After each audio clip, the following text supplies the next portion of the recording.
What was that show about? Oh, shit. That's here.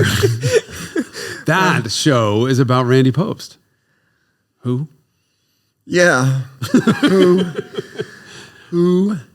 Randy Pobst is our guest this week on the Carmudgeon Show, part of the Haggerty Podcast We have two Network. guests this week. We also have the guest, which is a car.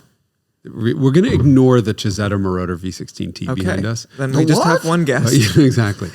We literally are never going to mention that. Okay. So moving on, Randy Pobst, the SCCA Hall of Fame race car driver and co-star of so many of my shows. Most of the funniest moments are from Randy. And Derek Tam-Scott Yes. is here again, ladies and gentlemen. Often I am. On this, the Carmudgeon Show, we'll get to discuss Randy's racing history, his personal car history, his road raging tendencies. And hold on, you came up with a new name in this episode for road rage, so you guys are going to have to stay tuned to find out the new official term of road rage. Rage. That road rage. That and so much more on this episode of the Carmudgeon Show. Thank you for joining us. I will now clap, and then we will begin the episode. Come on, you got to do better than that. He really struggled. Randy, could you please clap for us? That's how it's done. Better. Yeah. Well, thank you, Randy. You're a hero and a professional. I learned it from slapping Jason. No, wait, you slapped me in that one episode. I did. That was really? Did you deserve it? Yeah. I don't remember what you said in the episode that made me smack you. Oh, yeah. I was talking about how your car's not set up right. Yes, that I remember. You're like, well, Jason, and this was, again, another Randy Pobst thing. You were complaining about your car. He was complaining about the cabbie running up on two wheels. Is that a problem? Yeah, I don't want to roll. Aren't you a thing. motorcyclist? I am. I'm really a bike guy. All right, somebody please run the credits. We got it. Okay, let's hop to it. Bye. Derek, you have a drinking problem. Put that down. This is where I pour it on myself. Yeah, exactly. Randy Pobst. Welcome. Hi. I am thrilled to be here. Are you? Is that just like race car driver, like never say anything bad because you don't know who your next sponsor is going to be? Yeah, that's pretty much the way Randy is. Yeah, Randy's pretty good at that. Well, it's not going to be us. We don't have the money to do that, so What? you don't have to worry about offending us. Also, Randy's Southern, so that like it's a double dose of Are niceness. you actually Southern, or are you just live in the South? Born a Yankee, always a Yankee, they say in the South. But I have lived in the South for 40-something years. You were a nice, 40-something years. I mean, come on. It shows. You're a nice person until people turn around. And then, you're less nice, which is a Southern thing. Well, yeah. I'm the most evil to people's faces. And then behind their back, I'm like, nah. That's so genuine. Actually, no, I'm evil behind their back, too. Yes, I was. I'm New Yorker. I hate everyone all times for all reasons. But not you. But you don't really. You know what? I tell people that. What? That I hate people? I say Jason can be really nasty to people, but never me. He respects his elders. Yeah, I'm just afraid of like the elder abuse HR case. You're so old, Randy. I'm kidding. I'm getting there, buddy. We all are, except for him. He's 94. It looks great. He's ageless. It's annoying. 95 now? Yes, I had my 95th birthday. Okay. I can't keep track of this. So for people who don't know you, what are your qualifications for life? Well, I've been a professional race car driver my almost entire life. And what I'm most proud of is I had factory driving contracts with Porsche. In other words, I did not race a Porsche. I raced for Porsche and Audi and Mazda and Volvo and won almost 100 pro races. He's a whore. He'll take money and cars from anyone. To our previous conversation before the cameras were rolling. It's more like a drug addict. Oh, okay. You'll do anything to get your drug. And including take money. Oh, miserable. God, you have life figured out. Hardly. So I'm proud of those contracts. And then I stumbled into the car video world with Motor Trend. And not long after that, got to be a track tester and do a little writing and mostly videos. And I found, you know what? I'm way better known from a couple of car videos than I ever was racing cars, even though we won at the Rolex 24 at Daytona twice. But You're an one good Motor Trend video, and yeah. Well, you're an SCCA Hall of Fame race car driver. Like, you know, and I put that anytime we mention you anywhere. Like, and that's I think really important. Randy's just not like, oh, I race cars like the schmucks across the street or someone. Randy is Hall of Fame. Like, I have to be nice to you for that reason. I drove a lot of little cars. I raced little cars a lot. Like I was in GT when there were prototypes, and I was in Honda CRXs when the cool guys were racing Camaros and Porsche 944s. We should touch also on, I think, your role in the history of the Miata. Oh, yeah. Well, thank you. Guess what? I claim, and I think this is right, to be the first person ever to win a national championship in a Miata. Yeah. If you can 1992. fact check this internet and let us know, that'd be appreciated. No, don't. But you have right. I mean, everyone always says the Miata is like the most raced car in the world. Well, it started there, and it started with Randy. You also have an affinity for shit boxes, which is something that I really appreciate. I do. I love odd cars. Bad car. I'm talking bad car. I mean, okay. I owned a Yugo. Okay, see. On purpose? Yeah. I went to a car show with that Yugo. You know, the GV. Lemons, Concours de Lemons.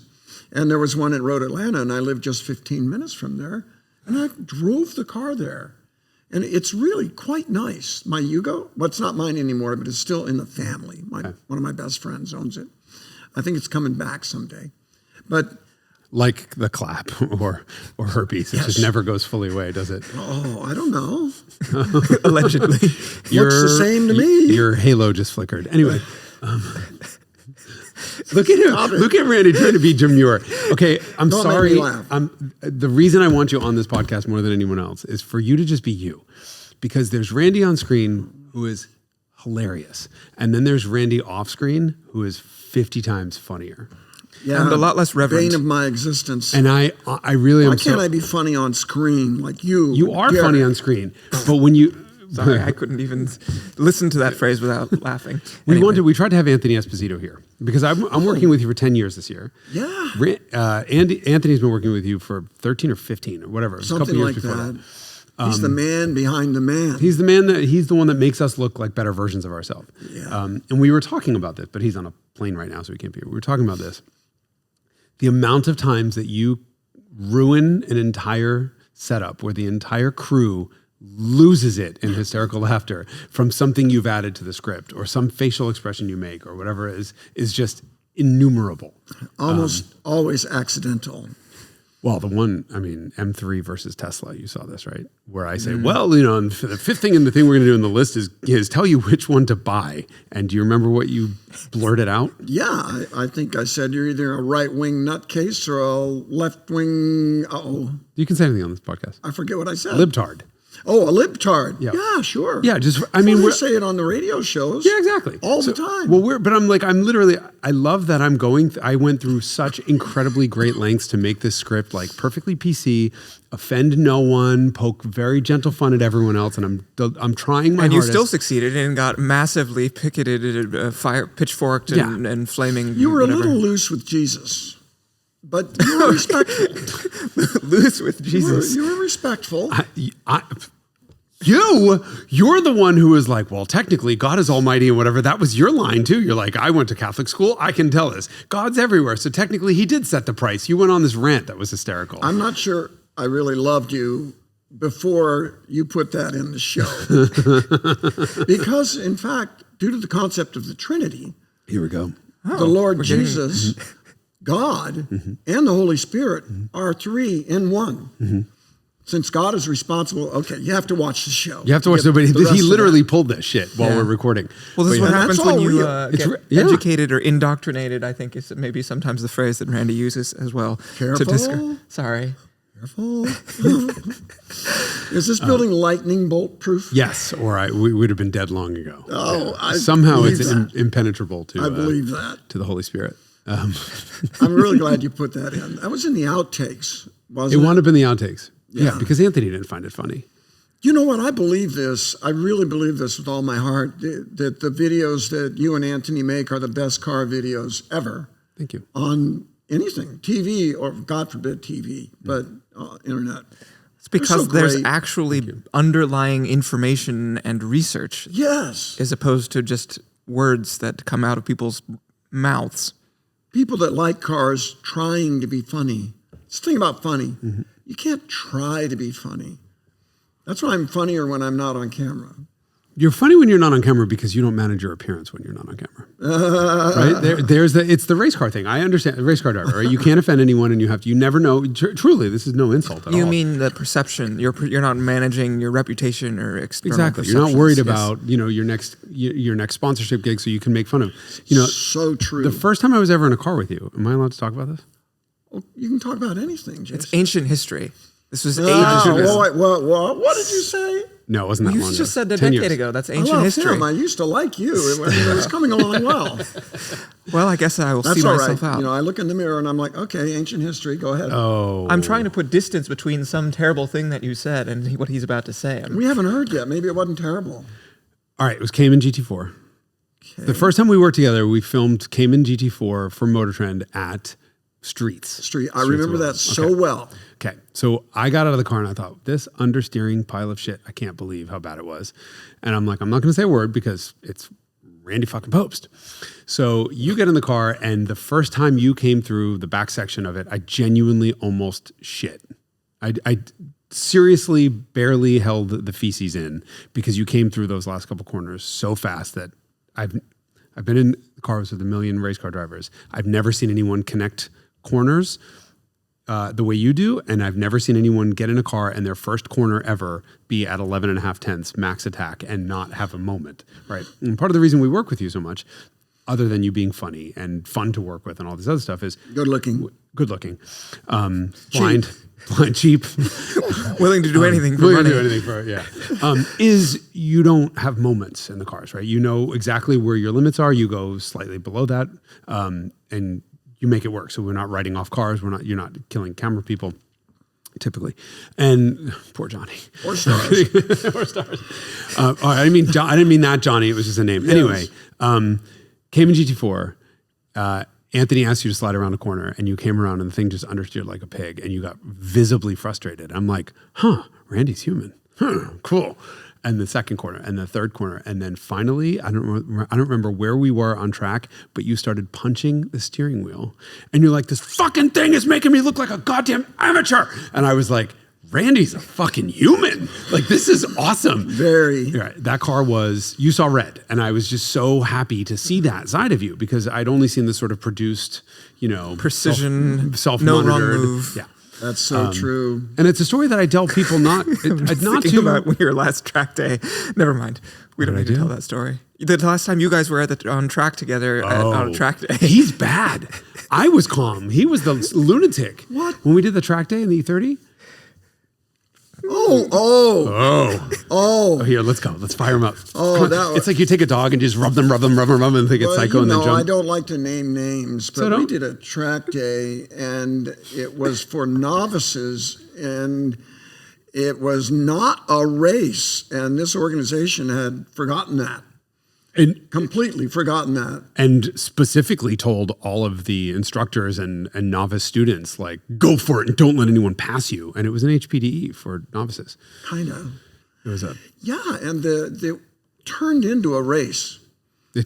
You and I caught a car, and that car, we caught a car. That's the key to this.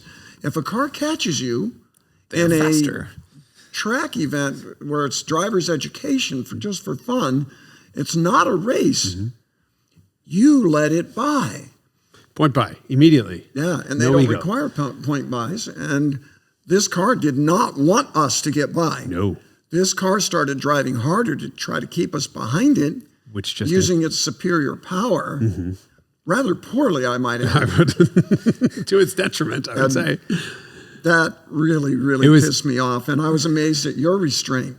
Listen, when somebody else around me goes crazy, I have to be the calm one, right? I'm typically the one who, I'm bad cop typically. But in this situation, you started screaming and pointing, and I don't think you gave the middle finger. But you were screaming. That's right, because we were accused of that. I'm like, no, he didn't. Yeah. And it was just... No, I gave him the bitch slap in the window. Out of the way. Get out of the way. But it was misconstrued as It was a middle misconstrued finger. as a middle finger. We almost got kicked out, and it was really funny. Well, yeah, but they darn near hit They really did. Yeah. us in that little E30. Yeah. Poor Beatrice. I should have never gone out in anything but like A group, right? I mean, it was or D group, whatever, the other way around. I think we wound up going out in one of the less experienced groups. No, that car we were with was in the good group. Oh, you're kidding. Yeah. Well, that driver Otherwise, should you be would have banned for easily life. gone by. Yeah, that's true. It had just enough corner speed, And just enough power in the straight. and you could kind of get up next to it. Yeah. Yeah, that's right. And that it was still would run you down the straight. That was when you got really mad. As I had it. I was, You I had had it in by a their nose, vision. and they just turned in right across your bow. right at us. I'm like, okay, now You it's had to more. brake or be hit. Yeah, break and And swerve. I'm going, this is a driver's education event? Yeah, this is an education event on how not to do things. Yeah, I do. I can get wound up. In the car. I should be a chief steward kind of guy, but I don't think I'd make it because I get really wound up. Yeah, you're supposed to be like objective and be the arbiter of who was right or wrong and sort of be the middle person to keep everyone from losing it. And you would just jump down someone's throat because they had done something wrong because they were a freaking jackass. But, you know. Yeah, Judge Randy. I want Judge Randy. It's A all well-developed, true. a well-develeled sense of justice. Yeah. Anyway, Yes, that's true. Or my own view of whatever the justice in the moment is. Yeah. Anyway, anyway, that was so- a sidebar. Sidebar, but the fact is, Randy, though you're so polished on the exterior, you are a human, and you do see red on track. I've never seen you get angry outside of race events. I'm a different guy in the car. In the car, yeah. I like the guy I am in the car better. So is he. Oh, really? Dude, Derek, do you think this one's He's calm? calm, collected, polite, gentleman. Exactly. I mean, the best part is the rolling commentary in the car, because Derek and I do the same thing. While we're driving, we just comment on all the fuckery around us. Yes. And I use words that are not repeatable in public. Derek uses these strings of intelligent words not uttered since 1927, and all these adjectives that I have to look up afterwards when he's calling somebody a shit stain, but he adds a bunch of adjectives to it that I are just hilarious. Yeah, we have to catch it in the wild somehow. I don't think it's ever been captured on film I don't before. know for legal purposes if you need to have that captured, That's true. or if it would. But be just such a good idea. not So for we distribution. need to provoke Derek. We're not in the car. It's not all gonna it work. takes is not using a turn signal, or just blocking the left lane, or any fuckery behind the wheel. Is And this road rage? no? Derek. No, rage is such a simple word used by simple people. Come up with a different. Derek will have a better word for that. Incensement. Yeah. Is there a better word for a synonym for road? That's extra Thoroughfare. Thoroughfare. All right, so use that as Thoroughfare incensement. thoroughfare incensement. Tis not road rage. That's good. That's getting there. Okay, back to shitboxes. So you raced GTIs a lot, Mark 1s, back in the day, autocrossed, right? My very first race car was a Golf, not the highfalutin super sporty GTI. With And it was in the big Volkswagen Golf. block 90 horsepower. That's the GTI, right? On a good day. Yeah. You know what? They were 76. rated in some places at 85 horsepower, and they were rated in other places at 90. They were also rated in some places at, oh gosh, this is a long time ago, but I 112. think 8.5 to 1 compression, and in other places at 9 to 1. And I think some of the guys I was racing against had figured that out and went to the 9 to 1. But that's racing. It's cheating, yeah. Well, you got to push the rules. It's interpretation of a set of regulations. Yeah, for sure. Yeah. You got to cheat enough so that you can beat the people that really are cheating. Yeah. I think there it is. Life lessons from Randy. That's a license plate frame, tombstone, wear a T-shirt, anywhere you want to put it. Tombstone would be a good place for that one. But you've raced E30s. You raced. I mean, the thing, here's I'm bringing this up because you're a racer of the people's cars, right? I mean, I you're, am. You're not That's so driving true. weird Le Mans prototype things that typically. And then we can put you in 1,000 horsepower or whatever the fuck we can find, and you're happy. Like there is no thing is too much power. For No Randy thing Pobst. is too much power. But there is a thing as too little grip. Too little power? What about too little power in your Golf?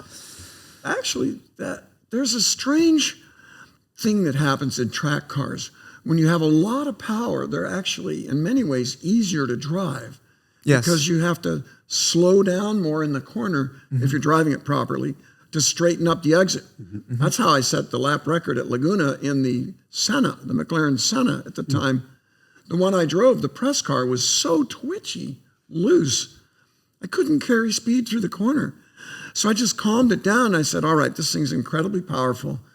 Just stop, turn, drag race. And it took 1.5 seconds off my time.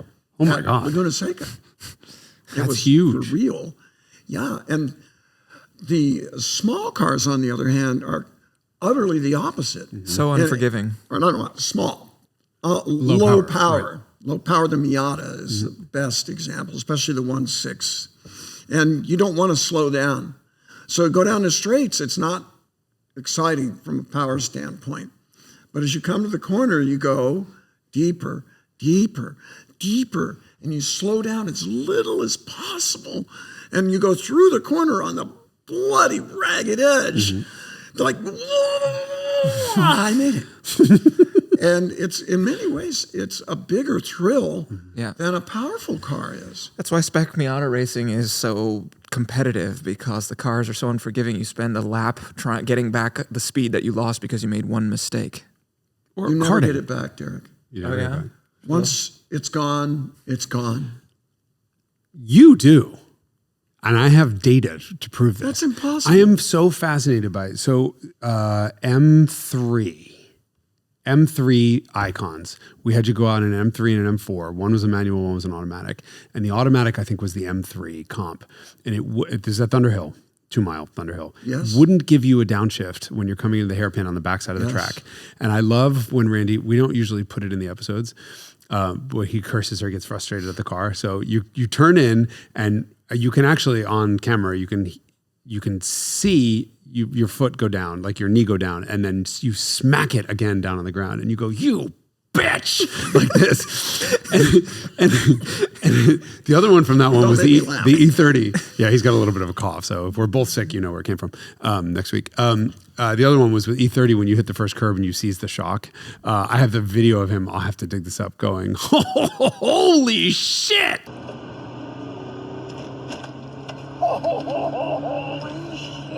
Your voice saying that is the funniest thing I've ever heard. Anyway, I said that? You said that out loud. It was, and we didn't put it in the final video, but like it was, you hit a hard hit, right? You hit a curb and the shock was fucked and it was seized and we didn't know. And but the you bitch was really funny in the M3, because let's also explain, when we send Randy out for a fast lap, like Car and Driver does lightning lap, they spend 2 full days driving these cars around, and every editor gets in every car and they just pick the fastest lap that anyone has ever done. Well, the tires are done multiple times over. So that's not really representative of what the car can do. We say, Randy, go out, and Randy does one sort of, not even a full lap, 5/8 of a lap. Sometimes we'll warm it up if it's, in the morning, you'll say, hey, pull 3 pounds out of that tire and make some micro adjustments. But he goes out and does 7/8 of a lap, and you start to ramp it up at the end. I mean, you should be telling this, but you can tell the technique, but you get typically at the most 3 hot laps. So it's out, 1, 2, maybe a third. Sometimes we don't even let you do that. And then you come in and we're done. And those 3 are within a couple hundredths of each other, right? There's you're never more than 2/10. And if you are, it's a degradation from the tires. And we can see it in the data. The BMW, this was your second lap, and you were, the second time it did it to you, and it denied this downshift coming out of the corner, and you exclaimed, you bitch, and you caught yourself by the end of the next corner. And how you caught yourself, which we can see on the trace, was so it's this left that has then a sort of jump over, like, it's not really a jump, but the car gets light. Yeah. And you fucking flung it sideways, like up over the crest, landed a bit sideways, and you came in really hot under braking and sort of flicked it a bit sideways and drifted the whole next corner. And by the end of that corner, you had caught your previous trace to within, I think, 0.003 of a second, so basically 1 frame away from where you previous were. And then you slowed the pace right back down to where you were. So I know you're not actually at 10.00 tenths. You must be at 9. I know, if I could ever catch myself, then I was too slow in that area before. That's a fail. It's a fail? Or I just assumed it means you're just driving at 9.9 tenths, so you're not wrecking the car. A couple of the best laps I've ever turned where after somebody hit me and I'm trying to catch them to kill them. I still remember this. Really, 1987. Okay. I have a Toyota FX16 Corolla. I have a little deal with Toyota, thanks to Grassroots Motorsports Magazine, which used to be Auto X Magazine. We go way back. And I'm having a good race. And I catch and pass a doctor in a Honda CRX.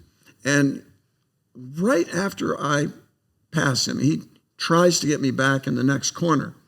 Lesson to everybody out there in camera land, you have to have some advantage to pass a car that's competitive with you. You can't just pull out to make a car. Oh, I'm going to outbrake this guy.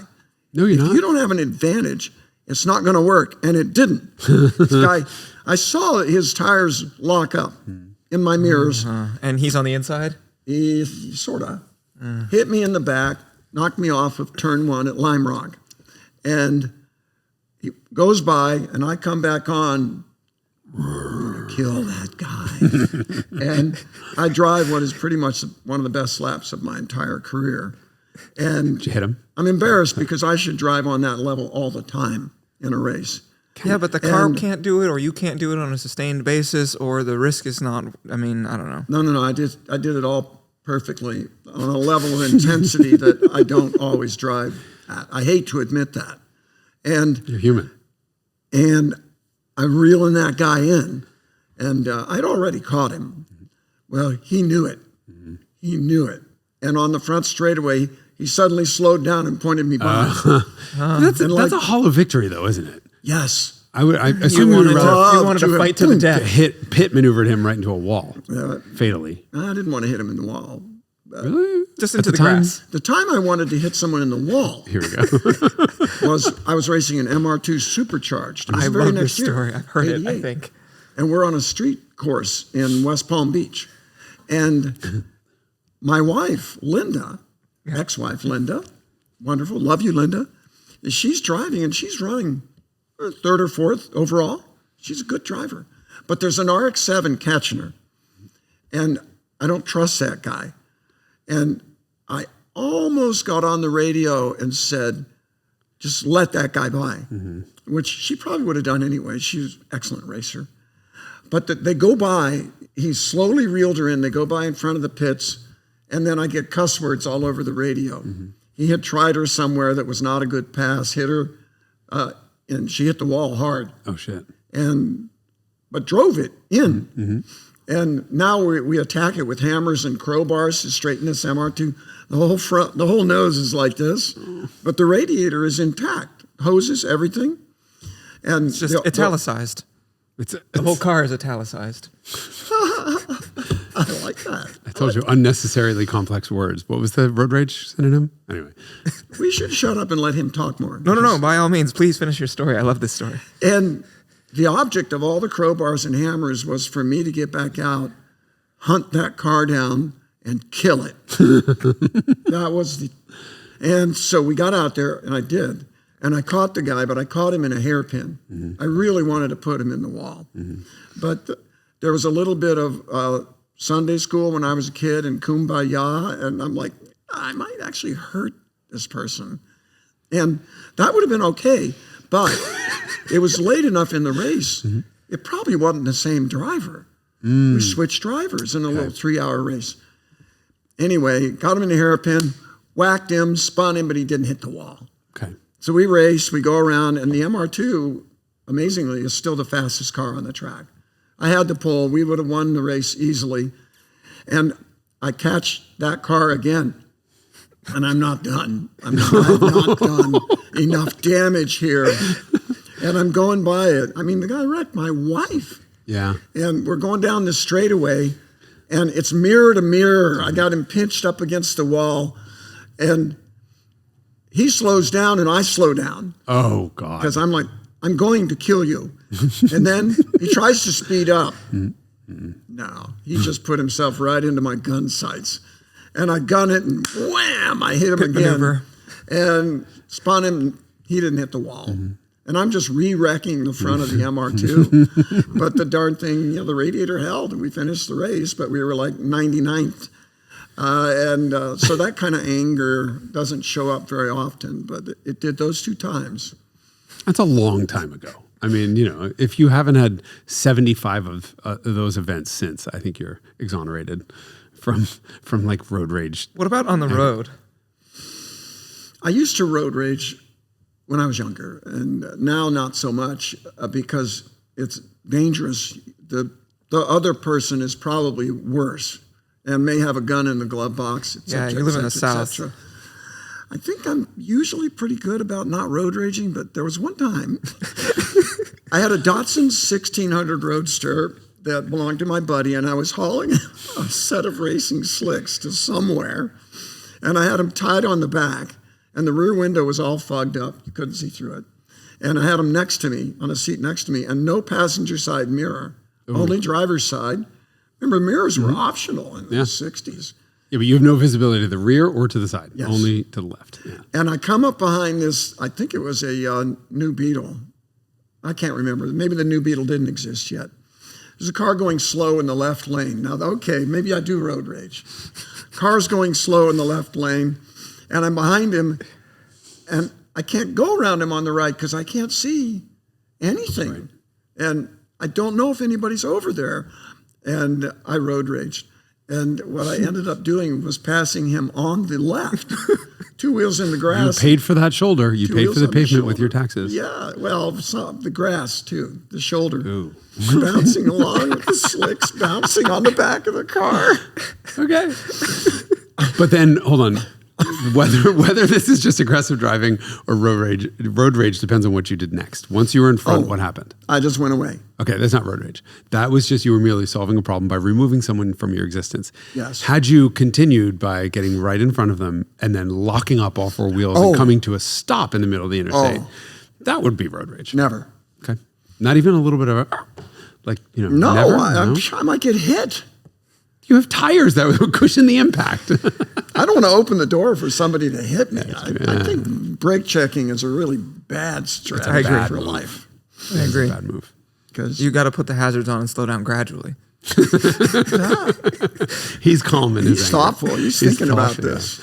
Yeah. Other than those times, plus we've talked about this, I think, on the podcast. If you brake check someone, or if you attempt to I love to flash brake lights at people, just Left foot. Yeah, left foot. But I left foot brake always, and I've had a couple times, and I think I mentioned one. Oh on the yes, podcast. you sent someone. It was a Geländewagen was involved, right? I was in G-Wagon, and I sent a woman in I think she was in a Camry in Ohio into low Earth orbit because it braked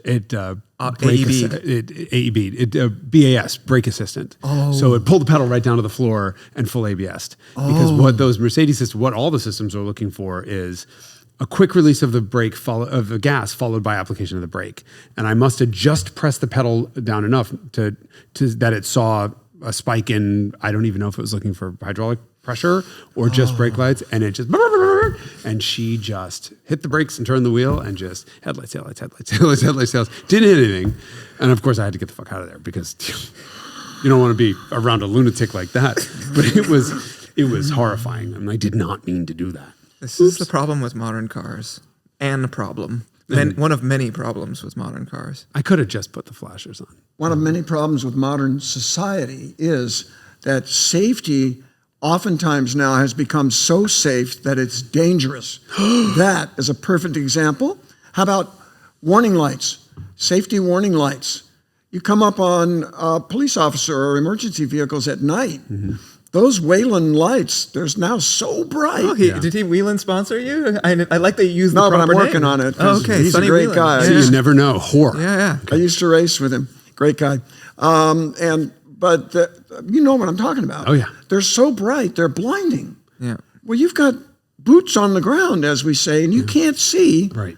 And if something goes wrong, they get really mad at you. Right. But you're blind. How about, listen, we're on It's to pull subject the on... comatose people out of their comatose state. And so while it's good for them, Yes. it's not good for you. Yes. You're Actually paying attention. The amount of people driving around with no headlights on at all is the real problem. That's getting worse. It is so bad at the moment. So apparently in Canada, the rule is that instruments can't be illuminated if the lights aren't on, which Yeah. is the way things were in 1974 and 84, but yeah. 84 and also 94 64 and and 54, 64. and Yes. So like brilliantly in Canada, they figured out the instruments shouldn't be illuminated if the lights aren't on. But I was just in the Central Valley. I was buying car parts at 7:00 at night, and sitting at an intersection.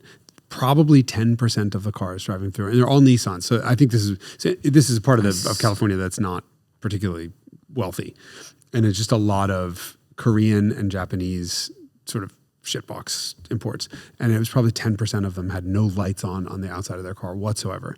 And it tends to be just an Asian car thing. Fords something do this about too. the way they designed the interface that makes it possible to drive around inside the car and not know the lights aren't on. Yeah, where the German stuff will not fully illuminate the dashboard. Fords do. So you'll see Fords driving around with DRLs on and nothing else. But And it's what is the mostly deal with Kias. people who drive around with their high beams on all the time? That's the Civic. What is it with that 2007 What? generation Civic? What Yeah. the fuck? Have you noticed this?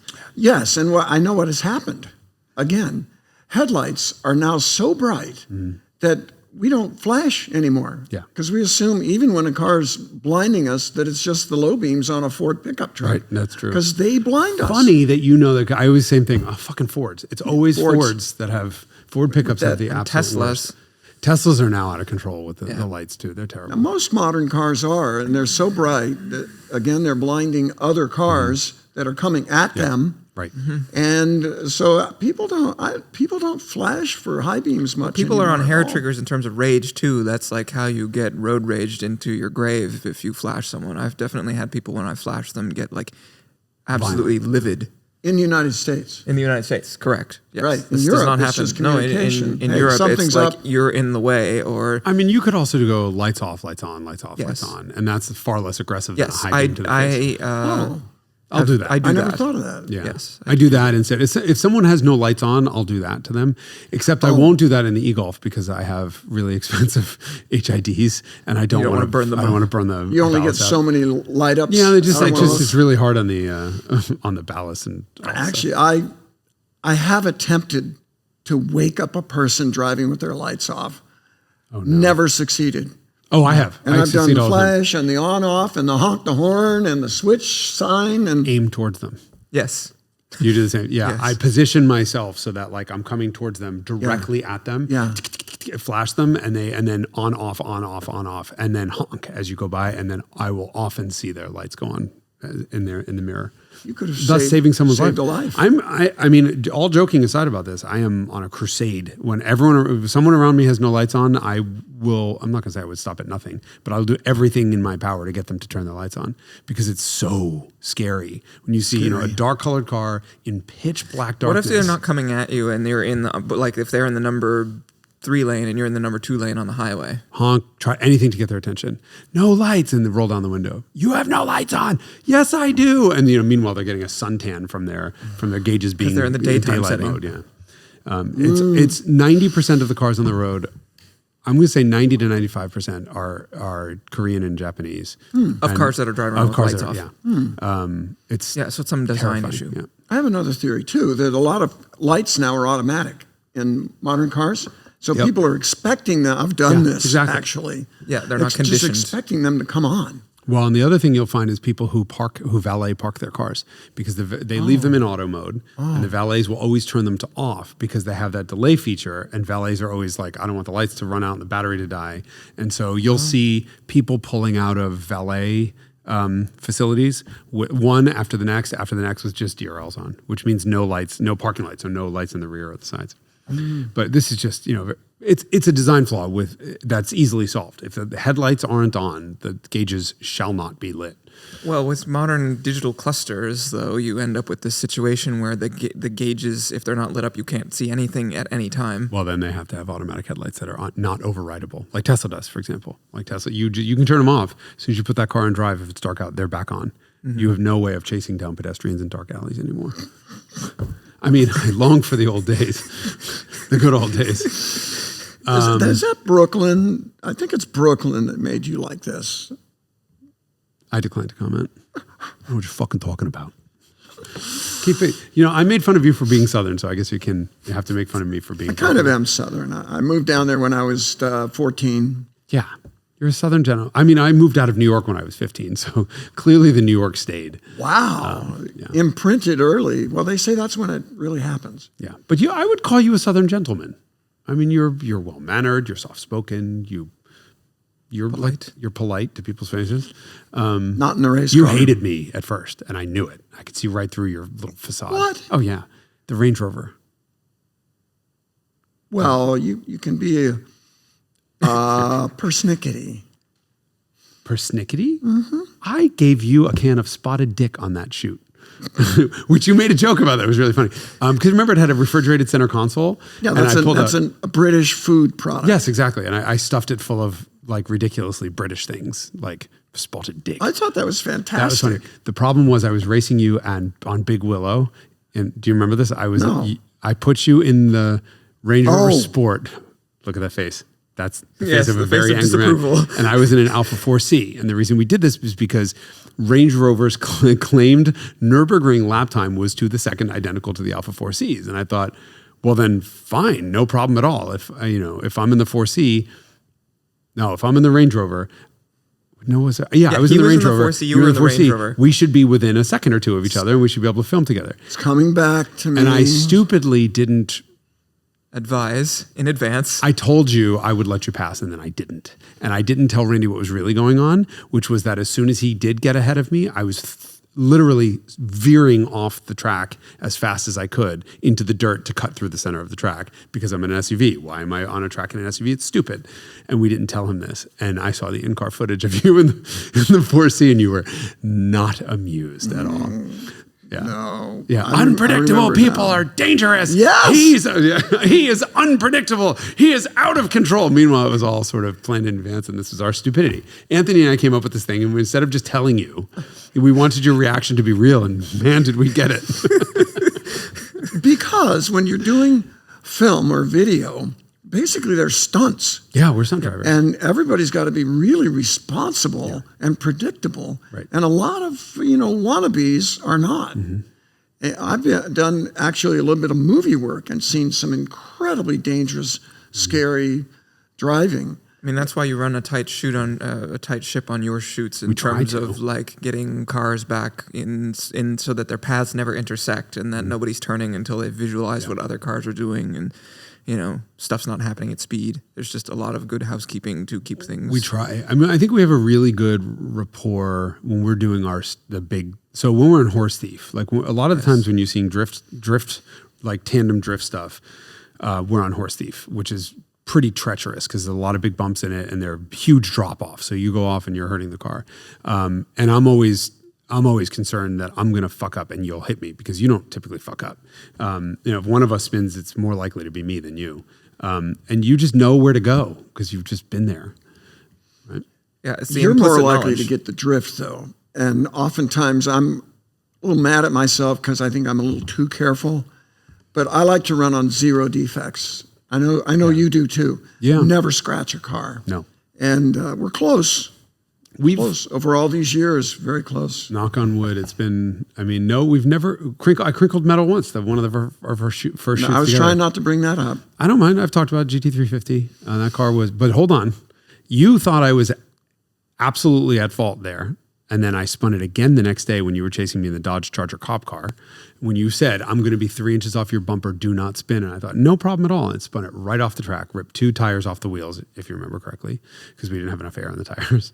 And then we did another GT350 2 years later. And how many times did you spin it at Big Willow? I don't remember anything 17. about that. 17 spins. What? I did not. You did. Did not. And I finally called Anthony, and I'm like, "We're done. Shut it down. No more." This was the steering thing. This was right? the car was uncorrectable. So you'd get into a slide, and when the car snapped back, and you couldn't get it to step back slowly, it would always want to snap back. The steering would lock. And it was a combination of either front suspension geometry and or a EPAS, electric power systems motor, that's just not up to the task. Not strong enough. That is one of the great hidden secrets of production cars. In fact, some of the engineers that build them don't even know this, that they cannot turn the wheels quickly. When you're driving right, when you're driving fast, the hands should be slow, 2 calm. fingers, right. Yeah, like this. But when something goes wrong, and you need to catch a slide, your hands need to be fast. You catch it, and that's only half the story. It's now going to hook up, and you got to straighten it back out again. And that was where the electric power steerings, Teslas in sport mode. Yep. I don't know if they're still this way. I'll bet they are. You can turn, you can correct, but when you try to go back against that, the loads are too high, and the electric motor can't keep up, and the steering stops. And that's how I crashed the Model 3 at Pikes Peak. The car had been handling so well, I turned up to sport so I'd get some feel. Because in comfort, it is very, very light. But in comfort, it's strong enough to do a super quick steering correction. In sport, it is not. And I hit this gymongous bump, and the car leaped sideways, and I corrected it, but I couldn't bring the steering back. I honestly can't imagine. Like, I think, how the fuck did Randy crash the car? And then you watch the video and you can see it.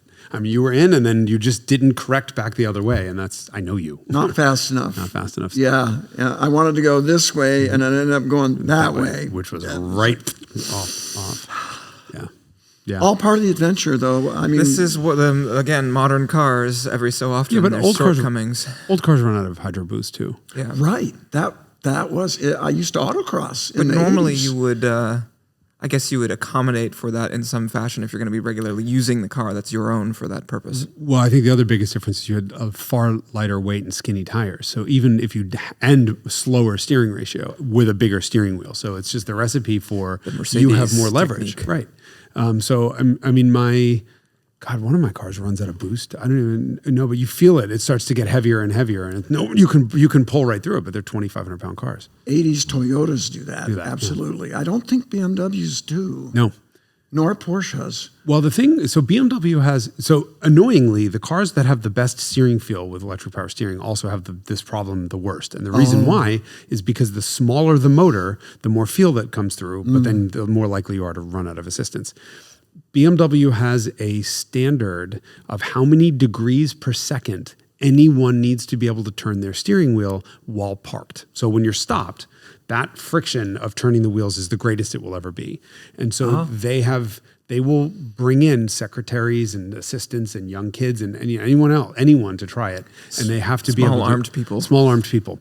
And they need to be able to turn, I think it's 720 degrees in X, whatever it is, in whatever time. And if you can't do that, the steering motor or the hydro assistant isn't strong enough. So you'll but that's the reason why they have terrible steering feel, especially early, like F30 generation did. Because they have these huge, massive motors on them to make this test work. You go to do it on a Mustang, you go to like a Shelby GT350 with a big, meaty front, the 305s on the front that are arc tires. You can turn the wheel this fast in a parking lot. That's it. That's why we had our incidences is.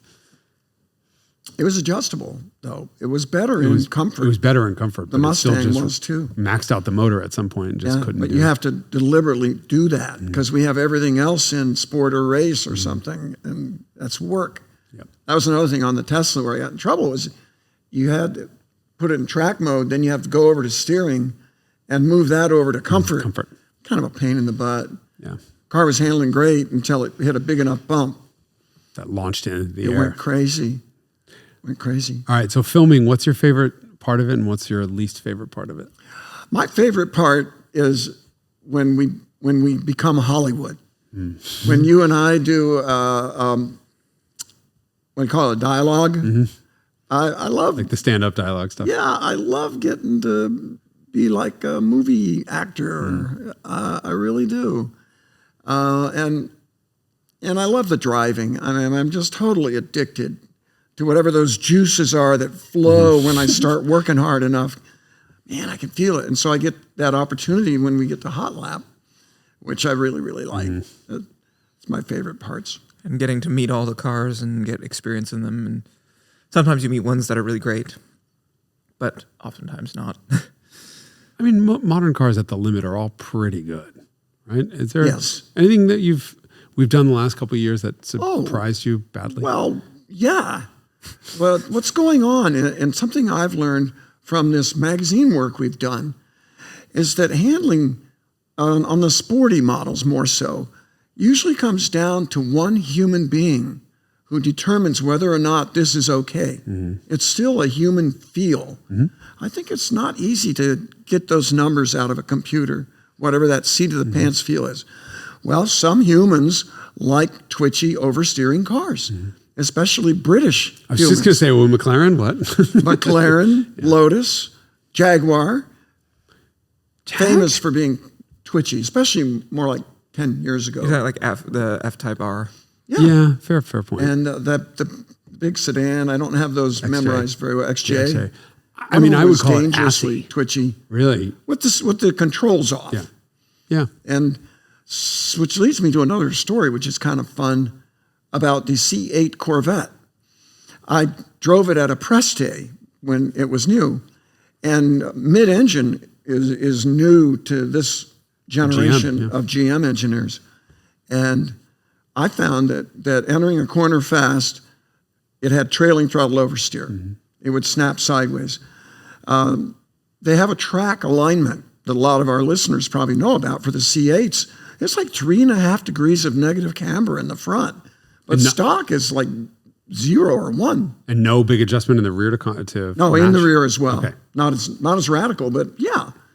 Well, I have a theory that what they have done is they recognize the instability of the trailing throttle oversteer, and they're fixing it with understeer and basically the springs bars alignment. The alignment has a big effect on turn-in, but that's not what the real answer is. And I'm hesitant to say what the real answer is because I have this concept in my brain of getting rich by making a device that will fix the Corvette handling for the C8s. So I got out and I talked to the highest muckety-muck they had there of the Corvette guys. I can't remember chief of engineering or what he was. A great guy. I love him. I love an automotive engineer. And I said, it's got trailing throttle oversteer. He goes, I've never heard that from one of our test drivers. I said, get in. And we're at VIR. And Oak Tree at VIR is like a big 180. It's really like 2 turns. There's a fast 90 on the way in, and you got to slow down a lot to make the tight 90 on the way out. It's a big decreasing radius maneuver. And so I go in fast, but with the stability off, completely off. And I go in fast. In the middle of the corner, I lift off for the second part. The car snaps sideways, and I'm like, that, right there, trailing throttle oversteer. And I don't remember the man's response. He was kind. Was he defecating at the time? Or I don't think so. It's not a real fast corner. But I have a theory that those test drivers are driving with the stability on. And so they're not encountering this at all. Or they wanted it. Or they wanted it, which I doubt. But it was snapping? Because I like a car that will tuck in. It was a drop throttle oversteer. Pretty snappy. Yeah. It's mid-engine. And the front end, is wanting to push. So if you get a little push, when you drop off the throttle, now you get better traction out of those turned front tires. And you get even more turn than you want. That's called a push loose. A push loose? A push loose. Never heard that. If you create understeer by sliding the fronts, then you lift. This is the old 911 thing defined. That if their fronts are sliding and you throw a bunch of weight on them by slowing down, now they get grip. And then and now you got a problem if you don't fix it. Yeah. And if you're not a... So you're saying this C8, this is a full lift or just breathing off the throttle? Full lift. Full lift. Full lift. Would you do that? Aggressive driving. Would you ever do full lift like that? Yeah. That's why I don't like twitchy cars, because I think one of my own the way I drive is go into the corner hot. I know. Well aware. Still slowing down. And so I'm keeping weight on the front of the car for a long time. And the car has to be set up so that it won't oversteer in that condition. You know how Porsche does it? You might know about a Porsche diff, right? Porsche diffs engage off throttle too, the limited slip, not just on throttle. Right. You think a limited slip is for reducing wheel spin under power. But Porsche, because that engine out back, somebody over there figured it out, they engage it off throttle. To induce understeer, right? Yes. When the rear wheels are trying to go the same speed, the car won't turn as well. Right. And it's beautiful. And you tune a car that way. And that's why I don't like karts. Actually, I like karts, but karts have a solid axle. They don't have a differential. So they don't turn very well unless you make them turn. And I've had some miserable racing experiences when I was teamed with typically a kind of a young driver who has done 10 years in karts. Because when he goes to a real car, how does he set it up? Like the karts he's been driving that have to be twitchy to get loose. This defines Porsche motorsport in the early 2000s. And if I gotta go a little bit further, then I'll let Derek talk. No, please. But they recently, you know, the Porsche GT3 RS.1. If you remember that car, This is the twitchy. purple one. 9N1.1. Yes, Purple RS. Everyone crashed. yes, twitchy, loose. It's got rear wheel steering. They were over aggressive with that, and just the whole setup. And the funny thing is, and this makes me happy, even though it shouldn't, the RS model, everything is better than a regular GT3. Right. It's lighter. The wheels are bigger. It's got a little more power. Just everything is better. And guess what? People don't go faster in the RS than a regular GT3. My theory, because it's twitchy loose. Right. Well, then the .2 comes out. And my buddy at Porsche, who's a PR guy, Frank Wiesman. Wiesman. Yeah, you know him, Frank. Great guy. Sets up our hot lap cars. Yep. One of the advantages of Porsche is they go to that trouble to make sure their cars are going to run well. And Frank knows his business. He says, we got a new guy as a chassis dynamics guy, like the lead guy, and you're going to like him. He likes cars like you do. And then I drove the .2, GT3 RS and GT2 RS .2. Beautifully balanced. Beautifully balanced. And then his name is Lars Kern. And he became the hot lap guy at the ring, at the Nürburgring. Oh, cool. Because you don't want a twitchy car at the Nürburgring. God, no. You're in fifth gear at 140 miles an hour. In the air. Yes. In the air. The timer in my head is going off. I've spoken way too long, but I love that story. You are here. You are a guest. You're supposed to be speaking. I love that story. They can listen to our shit. In the 2000s, the 911s, the Porsches, I did a lot of Porsche stuff. I had a Porsche contract, raced a lot of teams. Then we did the magazine road tests and everything. Guess what? I liked the normal Porsches better than I liked the motorsport Porsches. Really? The actual, you're not talking GT3. You're talking the actual motorsport GT. GT3s I mean, the street. Too. Really? I always wanted to add front bar. I would tell the owners, turn up the front or turn down the back or both. Because they were too assy? Yes, as delivered. But they had adjustable bars for that very reason. Right. Make it what you want. But they're too assy. And the, okay, where was I going with that? Porsches, yes. Street cars. One of my favorite cars was the 50th anniversary 911, which is that 14? Yes. Yeah. Not a motorsport car, beautifully balanced. A good handling car practically drives itself. If you're having to counter steer this thing all the time, a lot of people think maybe that's more fun, but it's not the fastest because the friction circle is round and you want to be right on that edge. And every time you're moving the steering wheel, you're going over, under. When it's right, you're right on that edge. So you have a scale from 1 to 10 on the understeer, the Randy Pobst understeer scale. And I use this now too, because I think it's a great way. I'm honored. So describe that scale and describe what should be where. Well, car that handles properly has a little bit of understeer. I'm going to call it a 2, a 1 or a 2 understeer. For one reason, so when you go into the corner hot, you don't oversteer. You need to start with a little bit of understeer so that when the weight's on the nose, the car is still balanced. And then when you go to power, most cars, and especially good ones, even today with all-wheel drive, they send most of the power or all the power to the rear wheels. So if you don't already have a little understeer, you're going to have oversteer. Now you add power to that, the oversteer is going to be worse. So give me an example of like what a 0 or 1 would feel like versus a 10. Like, so a 10 is terminal understeer, a car that cannot do anything other than understeer? Is that flat tire, oil on the track, 1960 Cadillac. okay? Aren't those road tests from the? You got to watch road tests from the 60s. Yeah. What's that? The guy's name was Tom Kaufman. I don't know, but I've seen them. Like It's Instagram brutal. knows that I'm going to enjoy the hubcaps flying. Yes, Exactly. understeer. They're like, well, the handling on this car.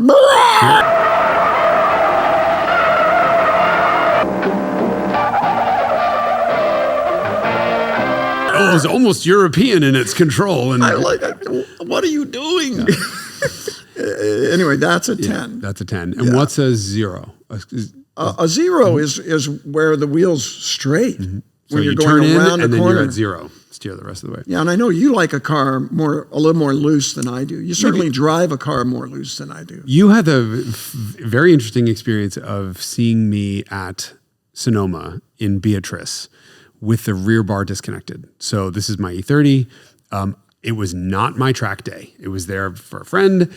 I was not going to screw it up by wrecking this car. So I was going to be super conservative. I didn't want anything to break and whatever. But we went out and you were very disappointed in me. I was. I'm like, I thought Jason could drive. I mean, he used to be pretty darn good. And you just kept yelling at me like, I've seen you on track. I know what you can do, because you've been on track while we're racing, right? So we'll be in lemons. You never passed me. Don't be ridiculous. On lemons, you've never passed me. Out on track driving lemons? I don't think so. Not in that car. Well, that's Our because lemons you're car. driving one of Bill Arnold's cars. Exactly. And they're so darn fast. Yeah, our I lemons couldn't cars. pass you No, if I had sorry, a brand new not getting it GT3. Maybe then. But no, you knew that I was super aggressive and it's kind of Oh yeah. at the ragged edge at all times and just having the time of my life. I can feel that energy coming off the car.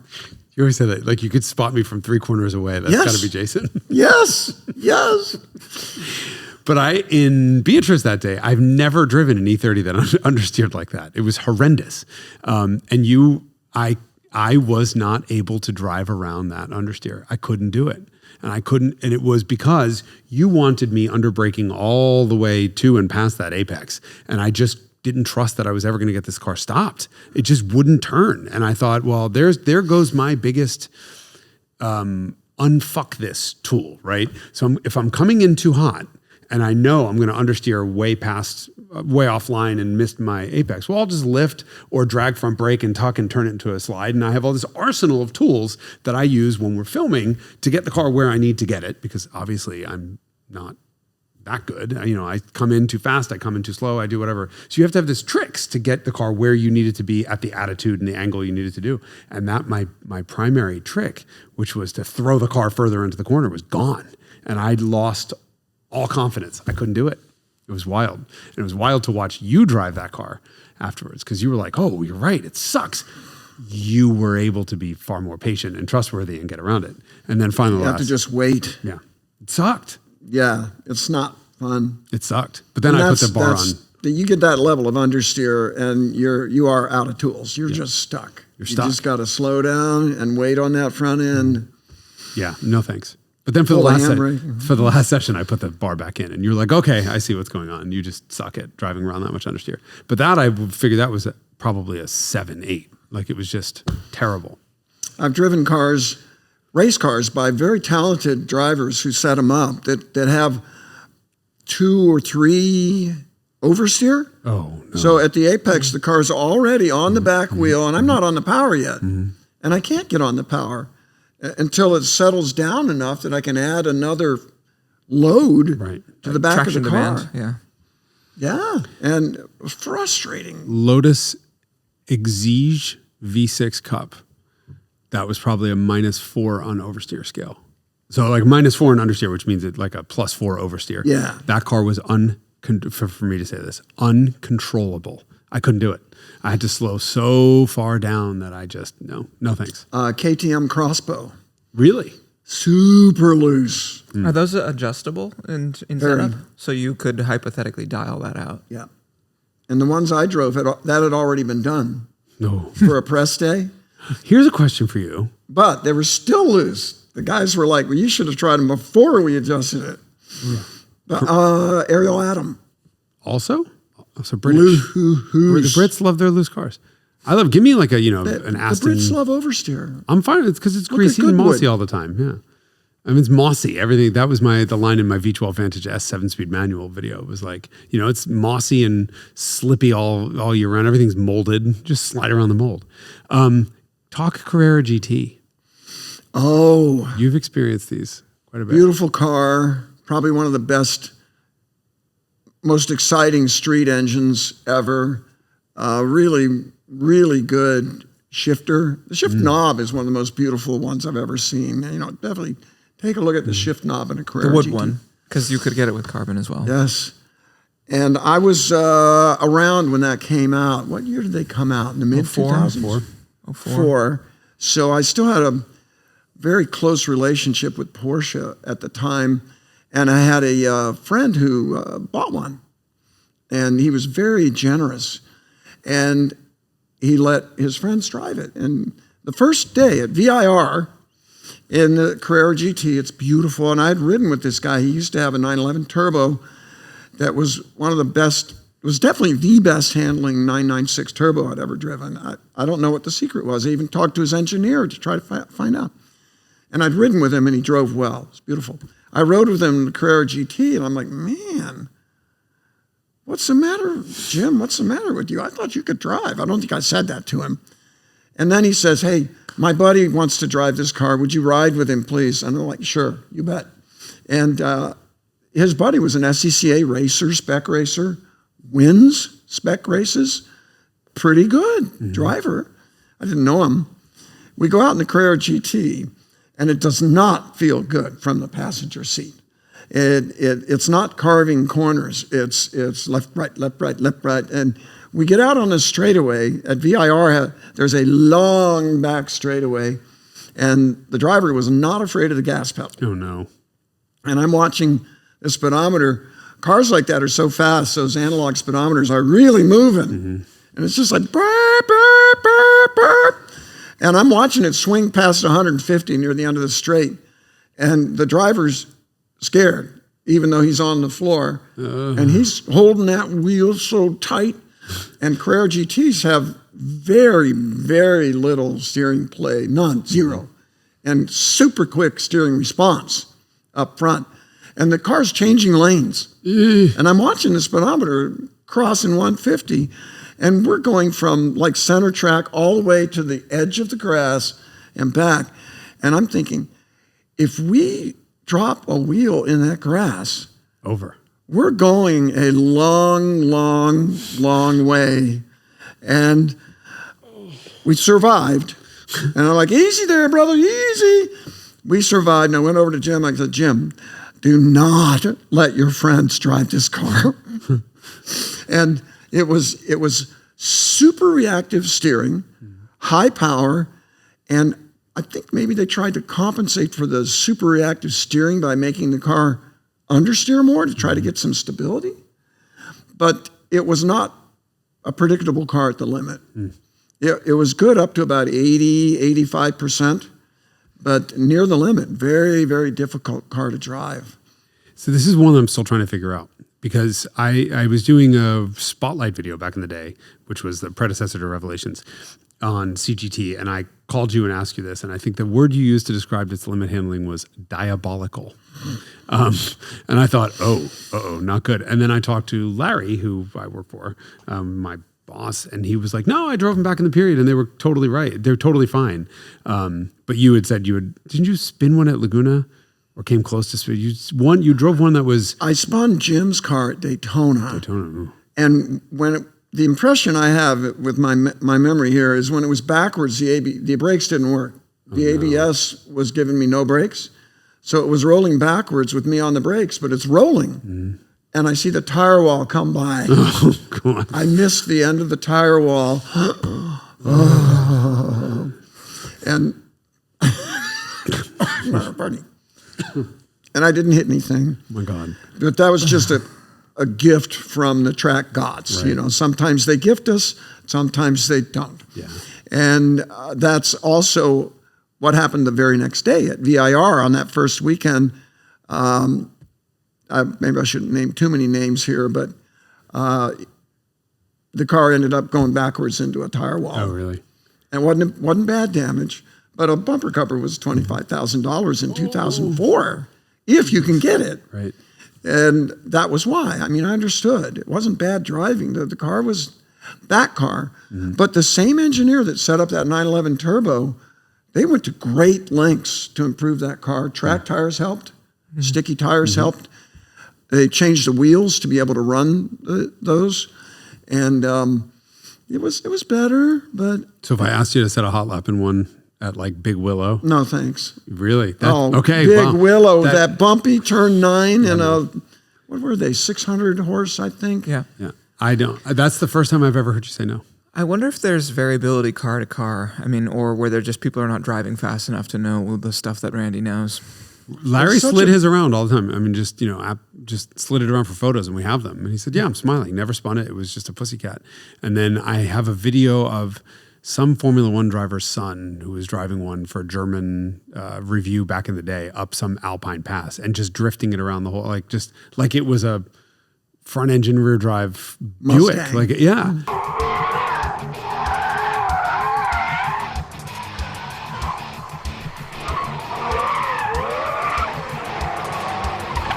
Der Carrera GT ist nicht nur ein leistungsstarker Zweisitzer aus Verbundwerkstoffen. Es ist die Kombination aus Fahrdynamik, Sound und brachialer Beschleunigung. Dieses Auto lässt uns wieder zu kleinen, lachenden Kindern werden.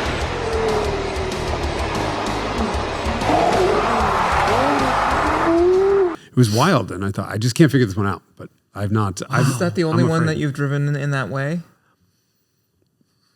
Like have you've driven other CGTs?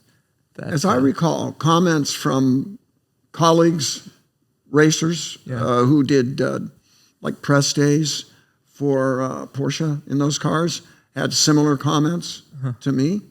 I drove one more recently. Belongs to a friend of mine in Atlanta. I was going to give them a little pitch, but I can't remember. Oh, Merit Partners. Is that legal? Just say a name. Yeah. And Jonathan owns one, and I took him out in it. I'm driving. He rides. And he got out, and he says, "Go ahead and do some more laps." And I said, "Seriously? This is only a couple of years ago. You know, Carrera GTs are worth 3 times what they were when they were new now." And I said, you want to come along?" He goes, "No, I've had enough."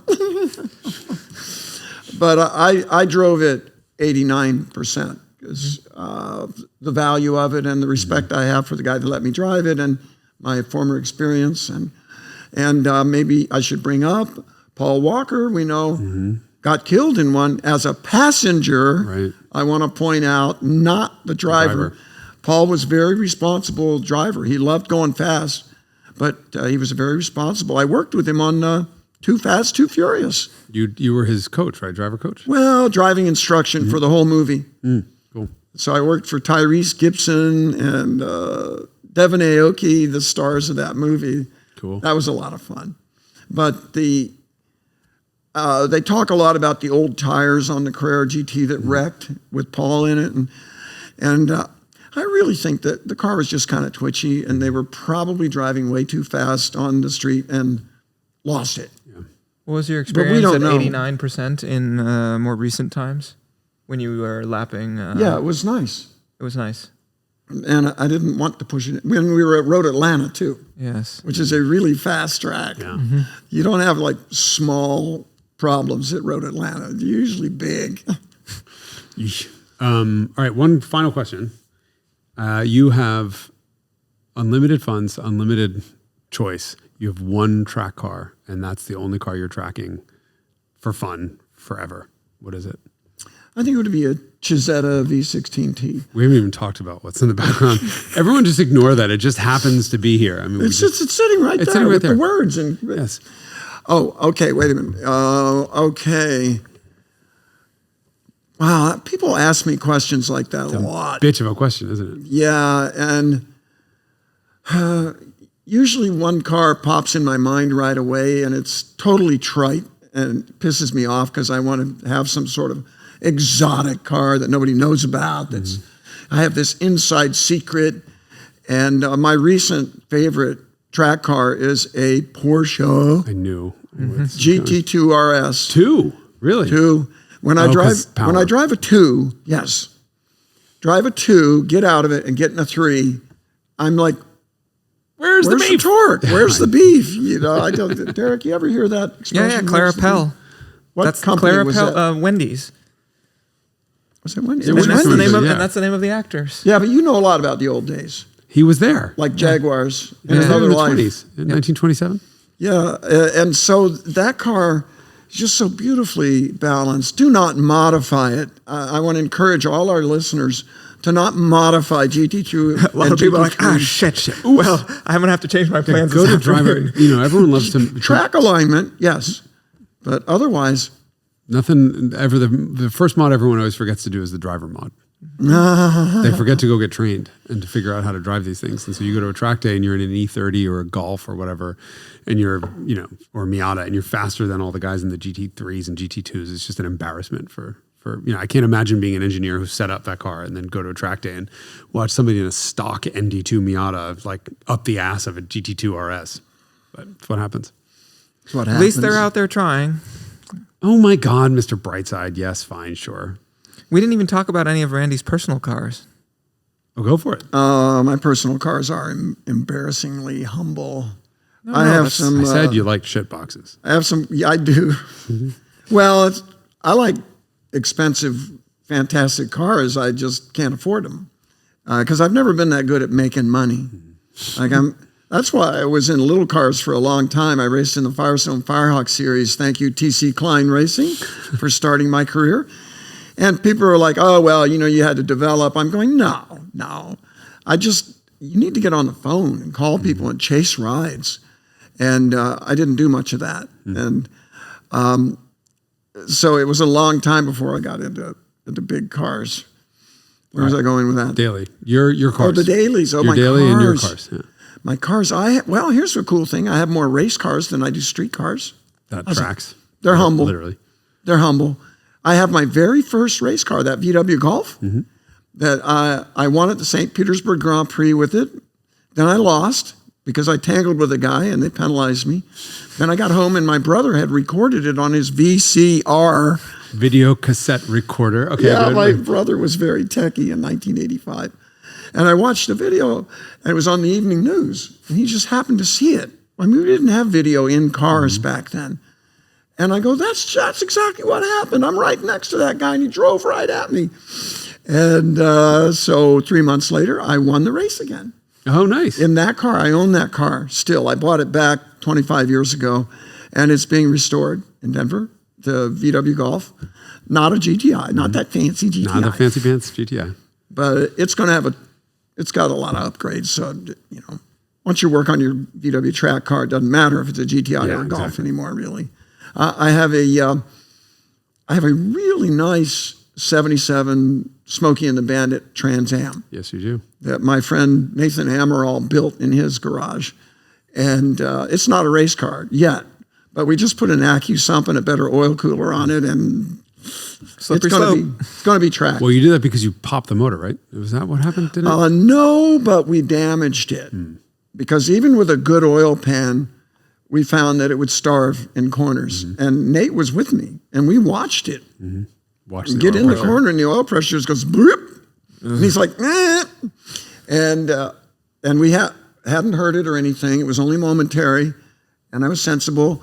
Until a week later when I'm at Sonoma, and it's a private track day, and the drummer from the rock group Primus, you know Primus. I don't. You'd like it. Why, I don't. I had a big brown beaver. You just play with it every day. Nope. I'm not making this up. It's okay. I'm not white enough for this, I think. Yeah. That's hilarious. Primus, the drummer, was going to set up his kit in turn 7 and have a bunch of the guys drive around him in race cars while he's playing. And you don't get to hear a drummer play all by themselves very often. This guy was amazing. Such a pleasure. So I go out there. They invite me. I have my Trans Am there. I'd driven it there because it lives in California, or it did. And so I'm like, okay, cool. So I'm out there, and we're driving around at pretty low speed while the drummer's drumming. And I think to myself, wouldn't it be cool if I drift by the camera? Obviously. completely forgetting that I lose oil pressure in the corner. And 2 or 3 days later, the car's at Nate's house, and he's going, why do we have 3 pounds of oil pressure at idle now when we used to have 28? Ooh. And I'm going, the gauge. And no, I'd heard it, and Nate took the engine out, and we didn't blow anything, but we damaged a bunch of bearings. Because this thing is still a Pontiac, and the Pontiac heads do not drain well. And there are not many people that know about Pontiacs and lateral G's anymore. So that's the problem. It's not a sump issue. It's a oil collecting at the top of the head Yes, issue. Wow. it won't drain back down. So it the oil fills pump's pulling the head, nothing. and now the pan is empty or low, and it starves. And so we put in better drain backs, tested it again. It still didn't fix it. It was better, and that's why we have the AccuSump now that pumps oil in if it gets low. And that was all done at Ride Tech, because Ride Tech put a whole new suspension on the car. No more rear leaf springs. Wow. It's a 4-link Fancy. with triple adjustable shocks. Independent rear suspension. And he says he's not good at making money. Clearly, you're spending the coin on your Trans Am. One of my best friends, Peter Schwartzat, who's a clever art professor, racing teammate of mine, my co-driver for many of those wins with TC Klein Racing. He's now 84 years old and doing well. Peter says to me, he goes, Randy, I found something that I'm really good at. And I'm like, well, what? What, Peter? He says, buying things. It's a very Peg Bundy kind of attitude. I'm good at spending. Okay. You know, there's some guy on the internet who does reels. Have you ever seen the one about Project Cars Anonymous? No. I have seen those. He's dressed up like a teacher with glasses and a pocket protector and everything. And he goes, welcome everyone to another meeting of Project Cars Anonymous. Let's start with the Project Cars Anonymous prayer. And it's something like the Serenity Prayer. Lord, give me the knowledge to know what I can fix and what I can't fix, and the wisdom to be able to tell the difference, something along those lines. That's great. And it's perfect. Look it up. Okay. It's a real Project Cars Anonymous. So you're a card-carrying member of a... Yes, he says, we're going to go between perception and reality. Let's discuss this. Perception, $5,000, 3 months for this project car. Chet, what was the reality of your project car? 6 years. Oh, and the whole class goes, oh, 6 years. And what was the cost on that? $70,000. Oh, and the whole class goes like, I'm like, Yeah. guilty. We're not, I don't think we're quite to 70 yet, but we're well over 40 for a car I paid 12 for. And it's a nice car though. It might be worth 30. Well, hey, you're getting most of your money back, which wouldn't have been the case if you would have bought instead a brand new Corolla. Or $40,000 of drugs. Or anything else that doesn't have a resale You can value, make right? money on that. You could make money on that. if Oh, you're smart. I don't know how this works. By the way, how can you afford a Miura? It's not mine. What? A Lamborghini Miura. I said it really badly, didn't I? Miura? Miura, that's like Mylanta. Hyundai. That's how the Mylanta. English say Hyundai. They No, say, my dad bought it ages ago for $15,000 when it wasn't worth anything. I'll give you 17. Interesting. I'll give that some thought. Yeah, see if your dad will take that. You drive it like it's yours. Yes, that's true. I mean, it's effectively, Everybody yeah. noticed you leaving the line in the VW van show that we did. What? You were leaving the line? Yeah, the drag race. In the drag race. Oh, about And the really wise ones were like, I can tell he's taking care of the transmission and clutch in that Miura off So the there line. was one asshole who made a comment like, "Well, why did he launch it so soft?" I'm like, "Because the clutch costs more than your house, asshole." If you can get one, and that and everything else back Is it there. shared with anything else, that clutch? I mean, it's probably built to spec now by the people who restore them, who are like, it needs to do this and this, and then you just have one made. You have one made, yeah. Craziness. All and right. you have a Volvo station wagon, the 740. You have the Flying Moose shirt on right now. So this is your I this is do. your I'm race proud car. of this. Is my race car. I budget wise, I kind of fit with budget endurance racing, And I bought this Volvo 740 turbo sedan. I wish it was a wagon. But it was a turbo with a stick. And I wanted to go like the $500 racing with it, like the Lucky Dog Racing League or the Lemons Racing and Champ Car. And it had to be a Volvo because I had a Volvo factory contract at the time. And you always talk about me being proper, right? I didn't know that was the reason for that, why it was a Volvo. Wow. That, and I always like rear drive Volvos because they steer well, they stop well, they're unpretentious, they're kind of sleepers. So yeah, I have a Volvo wagon also that's a real hot rod. I'm really proud of that. It's a 16-valve turbo Volvo, and they never made them in this country. You get the manifold from Italy where they had like a 2-liter. Is that bizarro twin cam where the cam is off to the side of the head? It's a single cam, right? No, it's a twin cam. Oh. Yeah. Volvo made some. I thought Volvo did, when Volvo went to their first 16 valves, they sort of kept the central location of the one camshaft and then added another one off to the side. So it's got a bulge at the top of the head. It looks pretty normal to me. I may be thinking of something else. Yeah. I remember the old Opel 1900 had the cam on the side with really short push rods. You're kidding. That was an unusual Bizarro. engine. It's like the 2-liter BMW inline 6. That was the Bristol engine. Is like that too. Oh, the Bristol. Yes. Yeah. Now we're speaking my language. So Randy has a Volvo station wagon, a turbo brick with a manual. I have 2 Volvos, and it's currently a twin engine because I was on my way to pick it up in North Engine in the Carolina, back. and my buddy sent me a Facebook ad for a Volvo engine and transmission, the real 5-speed, which was only made like 2 years in this country. And The real 5-speed as opposed to the electric artificial switch one? overdrive. yeah, for many years they were a 4-speed with the electric overdrive. On top of the knob. And yep. And then the good 5-speed was only in Europe. And I've got a friend there I've never met who has packaged up about 6 of them over the years, and we've been using that in the Volvo. And anyway, so I've got those 2 boxy Volvos. I have They're both a 740 turbos, right? yes. But that one's is a real hot rod, and it's bought, not built, by the way. I don't get credit for it. But the guy who painted my bumper says that he's pretty darn sure it's original paint. And It's it nice. looks good. It's a nice car. No cracks in the dash.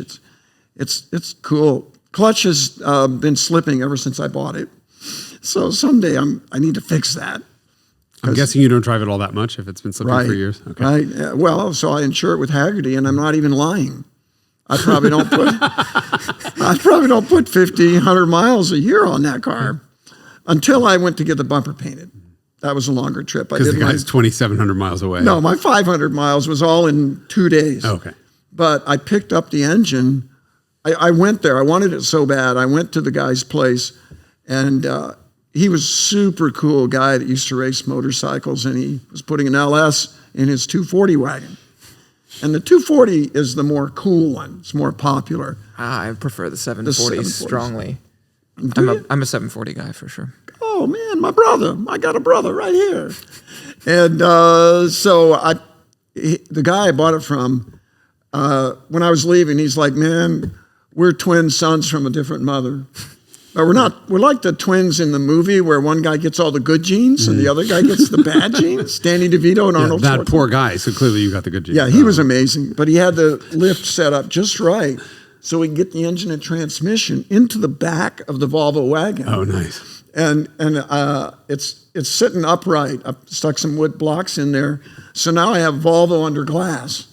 When you look through the back window, You see it. And it looks good because this guy, everything he had was really nice. So you don't even have to open the hood when you go to a car show with that car. Yeah, it's on a display. twin engine Volvo, but only one's hooked up. Yeah. You could fix that. That was fun. Wait a minute, what else do I have? I have a Lemons Firebird that my friend Nathan Amaral, who built my Trans Am. Smokey and the Bandit Firebird, Oh my God. he put together an engine for that car. And then a guy named Mark Nunnally that is a video guy that I worked with a little bit on some wheel videos. He rebuilt the tranny for me. So I got an engine and tranny, and I got a really kind of ragged out Firebird that hasn't run in 13 years. And so that's waiting. I have a 740 wagon that I shouldn't have bought, that I just bought. It was stupid. And I got home and I'm like, why? I don't need, it's dead. I've got a Toyota Tundra pickup truck for my tow vehicle. Okay. Fantastic truck. And, okay, I got to stop Carmen here Gia. somewhere. Don't you have a Good Volkswagen man. or something? I got a Carmen Gia. And I hope that my friend who has that car in his shop in Cumming, Georgia, in the Atlanta area, will get it done, please. It's been there 3 or 4 years. I brought him a car. I brought him a used engine. I said, just, make sure the engine's going to be okay. Bolt it in there and let's go. 3 years later. 3.5 years. Why don't you do you wrench? You wrench on cars. I've done. Yeah, I've worked. but I'm like here. Yeah. I'm not home. It's true. And when I am home, it's this trash. You know how that is. I know it is. Yeah. To try to keep whatever fires are burning down. You can't. It's too soon after LA. You can't. I know you're right. That's not a good image right now. But what am I forgetting? I have a Tesla. That's right. You're daily. I bought an old Tesla, and this thing's cool because its serial number is like 1222. Wow. So it's not like number Early Model 1200 ever built. Yeah. And How many miles on it? It works. How many miles on it? 156,000. Wow. It got a battery and a drive unit before I got it. It's a rear drive. Mm-hmm.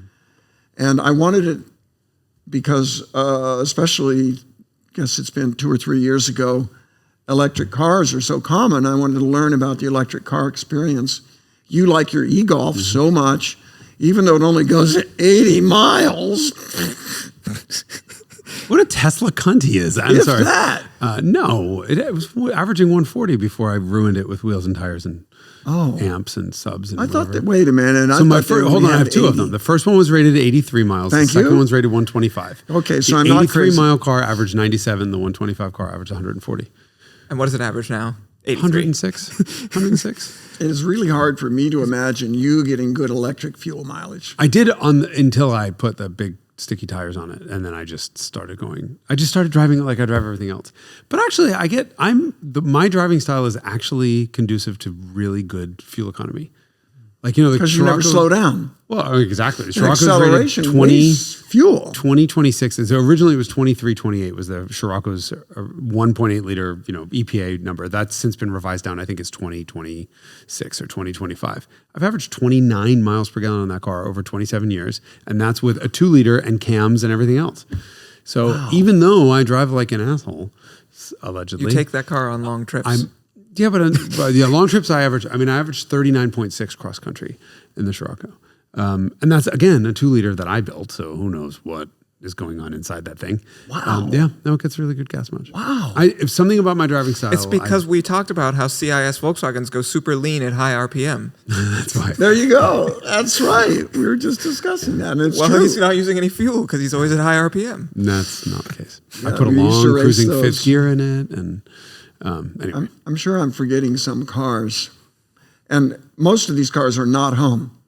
And This is one what of I my love about greatest- it. They're just sprinkled all everywhere. over the country. Denver, Indiana at Ride Tech, Cumming, Georgia. Yeah. So one of my great fears is that someday they all come home. Yeah. There's like 10 of them. She's like, he's like a Southern mom. It's like, if all my kids come home, there's nowhere for them to stay. I have 14 of them from 16 different dads. And the joke is that I have to be biking distance. I used to be walking, but I can't do that. Biking distance from all my cars at all points. Like none of the cars can be far away from each other or I twitch. When I moved to Atlanta, I wanted to be biking distance from my nephew.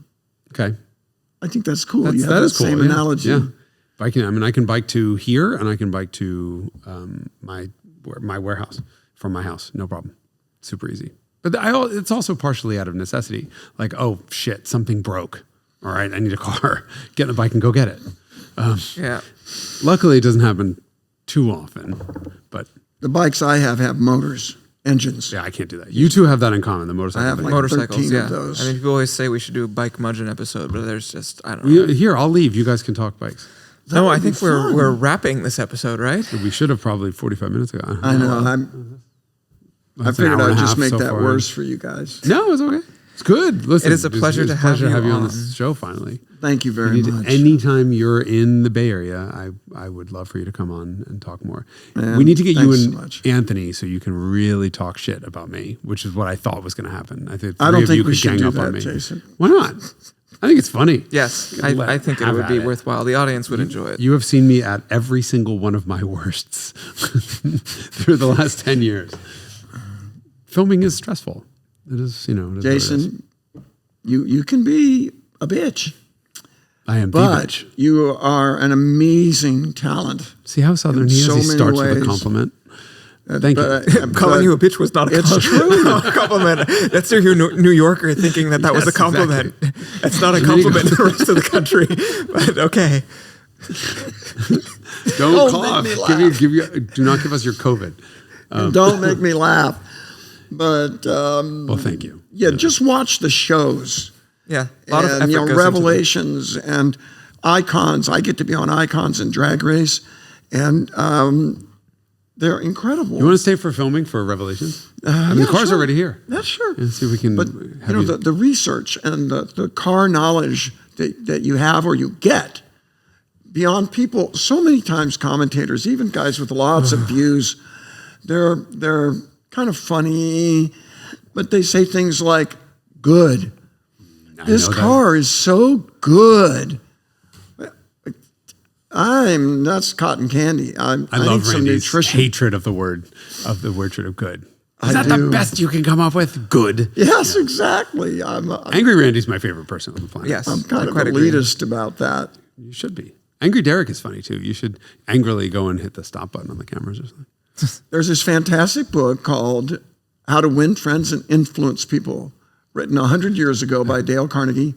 And in it, one of the many things he says that is true, and is that when you're complimenting someone or something, it has to be genuine, or it won't work. Right. True. Short So I term don't or ever long give term. anyone compliments. And you can feel that. You do me, that's why I'm I here. do. That's why we have you around. You're really fucking fun. And I'm glad the audience got to experience real Randy. We saw Road Ragey Randy. We saw Hoarder, Southern Mother Randy. I'm a Good nice Christian guy, but Randy. Good boy, Christian Randy. Your halo flickered there for a second. It I can usually is- lose it. That happens. Yeah. Okay, please come back. Do this again. Thank you. Thanks for coming in. Thank you, Jason. Thank you, Derek. See you It's guys our all pleasure. at some point next week, week after. I don't know. Whatever. All right. Bye. Cool. And now The end is near. And so I face the final curtain.